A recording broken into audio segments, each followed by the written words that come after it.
Hi guys, this is Mark. In this video, you will learn about Visual Schema Modeler. It is a graphical and very visual interface for managing your schema, such as creating columns, editing columns, establishing relations, and so on. And the interface that we have used is very tabular. So this is the interface that you see on the screen that we use to manage a schema of individual data tables. And however, as you build your application and as the schema becomes more and more complex, sometimes you just need to take a big picture and see your schema at a single glance with all the relations, with how tables relate to each other and so on. Because somehow, I guess, whenever you do it, you keep a mental picture of your database in your head anyway. And for more complex schemas, having a big picture view becomes always important. And that's what Visual Schema Modeler does. It is really just a different approach because some people prefer to use the format for managing columns that you already are familiar with. And with Visual Schema Modeler, it's just a different approach for getting exactly the same thing done. So for the tables that you already have in place, you can see them already in Visual Modeler. In fact, when you go to the Schema tab on the data screen, the default option is Table Editor, but you will see this Visual Modeler tab. And if you go in there, it will display the same information, but graphically.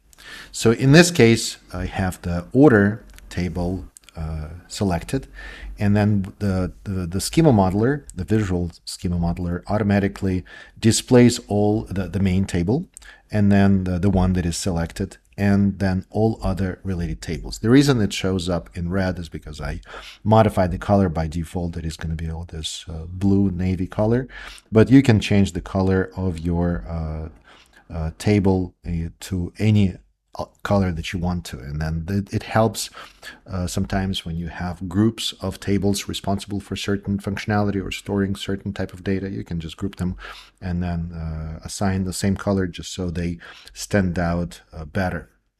Completely up to you.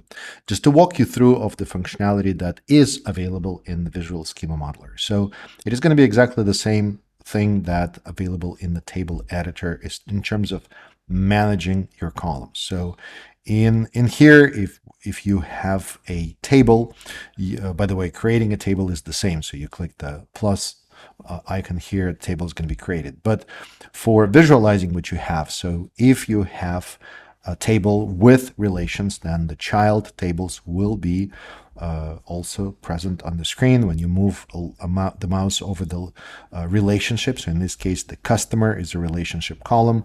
You move the mouse over, and then the animation shows the flow from parent to child. And then in the child table, it also displays that pseudo column that is available for query purposes. To create a new column, use the in a table, use the plus icon here. So you click, and it's going to be the same interface to create a new column. You can also create new relations. So use this icon right here. You click, and it's going to default to setting up a data object relationship. To edit any of the columns, you select a column, you can double click, and it will open up the editing interface for editing any given column here. To rename the table, you click this icon, rename table, and then you can rename the table. So these are just the basic management functions of the available in schema editing.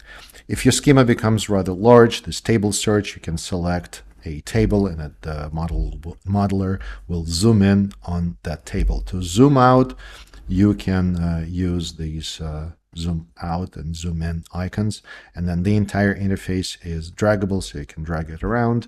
If it becomes larger than the screen area, you do have this part of the interface that is a kind of a navigator, and you can drag it around just to get to the right part of your schema.